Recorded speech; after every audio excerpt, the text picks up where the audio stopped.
ইয়া মালিক, রমদান চলে যাচ্ছে আর আমাদের হৃদয় ভেঙে যাচ্ছে নীরবে। আমরা জানি না আবার এই রহমতের মাস পাব কিনা। রব্বানা লা তুজিগ কুলুবানা বা'দা ইয হাদাইতানা। হে আমাদের প্রতিপালক, হিদায়েত দেওয়ার পর আমাদের হৃদয়কে বক্র করে দিও না। ইয়া মালিক, আমাদের অন্তরগুলোকে সোজা রাখো, রমাদানের এই নূর যেন হারিয়ে না যায়। আল্লাহুম্মা ইন্নাকা আফুউন তুহিব্বুল আফওয়া ফা'ফু আন্নি। হে আল্লাহ, আপনি ক্ষমাশী, ক্ষমা করতে ভালোবাসেন, আমাকে ক্ষমা করুন। ইয়া মালিক, আমরা বার ভুল করেছি, তবুও তোমার দরজায় এসে দাঁড়িয়েছি, খালি হাতে ফিরিয়ে দিও না। রব্বিগফির লি ওয়া তুব আলাইয়া ইন্নাকা আনতাত তাওয়াবুর রাহিম।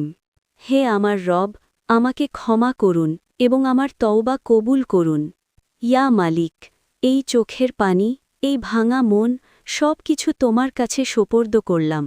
হাসবুনাল্লাহু ওয়া নি'মাল ওয়াকিল। আল্লাহে আমাদের জন্য যথেষ্ট, তিনিই উত্তম অভিভাবক। ইয়া মালিক, যদি এটাই হয় আমাদের শেষ রমাদান, তবে আমাদের নামটাও মাফপ্রাপ্তদের তালিকায় লিখে দাও, আমাদের সবাইকে ক্ষমা করে দাও। আমিন।